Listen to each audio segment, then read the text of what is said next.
Hey there, my name's Andy Wood, and in this video I'm going to show you how to recreate some traditional landscape photography using Midjourney. Now, before I get started, if you think that you've got value from the video, then please consider subscribing, and do head over to prompthackers.ai where you can grab some free Midjourney prompts. Also, at the end of the video, I'm going to show you a list of parameters that you can use to create the traditional images, but also some additional parameters that you can insert into the prompts that will produce some amazing landscapes and really make your images zing. So let's just look at the type of things that I'm talking about. And look at this, absolutely amazing. And here's another one. You'll see that I do like to use vivid colours, but I'll show you how to use more natural colours in there as well. But I'm sure you'll agree these images really do pop.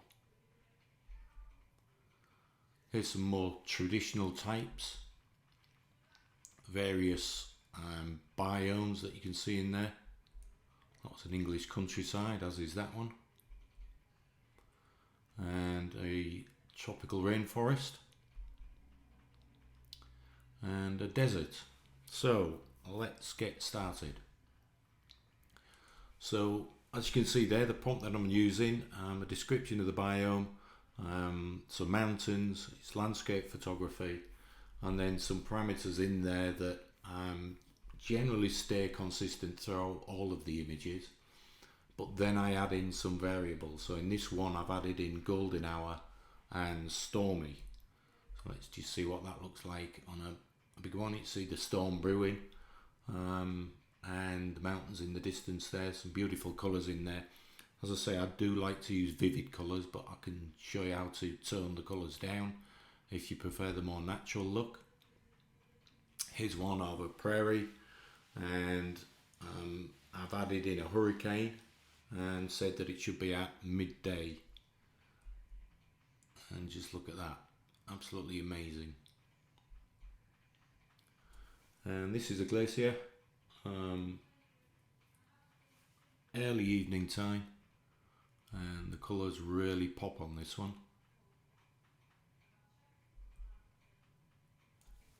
And a waterfall. I've left Midjourney to determine where the waterfall is. As you can see from the variation there on the left hand side, it's pretty darkened areas. On the right hand side, I guess higher up in the mountains, or perhaps lower down. I've added in misty in that one, just to add a bit of atmosphere to the images, and you can see that in there, slight mist. Also slowed the water down, so it's got a kind of a hazy look to it. Wetlands, again misty. Put twilight in there as the time of day, and as I say, I'll give you the complete prompt with the parameters in there, plus the additional prompts. I mean, look at that, that's absolutely beautiful. That would be fantastic as wall art. And we have a deciduous forest, and I've put autumn, so fall for those of you in America. Beautiful. And a meadow. Three of them there. You can see they've got a stream. Summer evening. There you go. You see the sun setting there. I like the slight movement on some of the flowers as well. It's kind of true to life. A lake. Look at that. And look at the reflections, the sky in there. Midjourney is so clever at that. So here we have the full prompt. So the biome, so whether in mountains or lakeland or wetlands, tundra. Landscape photography, expansive, awe-inspiring, breathtaking. Then the colour intensity, and that's where I use vivid colours or natural colours, or just omit it if you want more natural looking colours.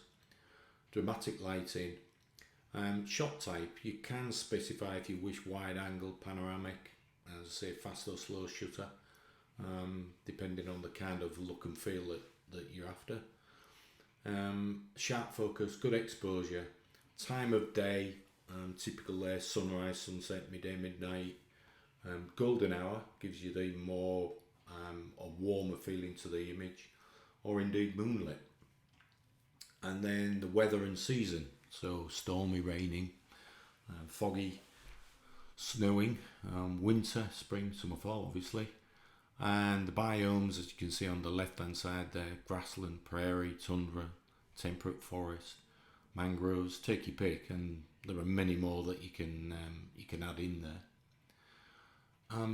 Now, one of the secret sources, you can actually specify cloud formations with Midjourney.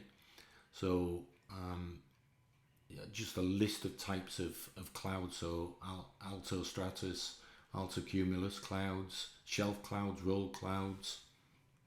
Just add that into the prompt and you can be producing images like these. I'll tell you the prompt for this in a moment.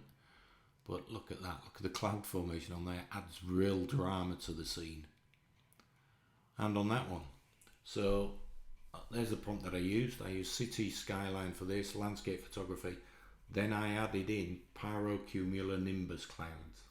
And they're generally quite red looking clouds. I've still got my vivid colours in there because, as I say, I love them.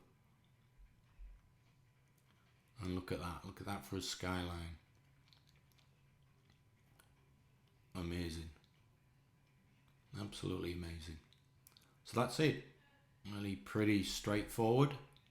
And as I say, if you've got value from this, please consider subscribing and do head over to prompthackers.ai and grab yourself some free quality prompts. Thanks for watching, I really appreciate it, and I'll see you next time.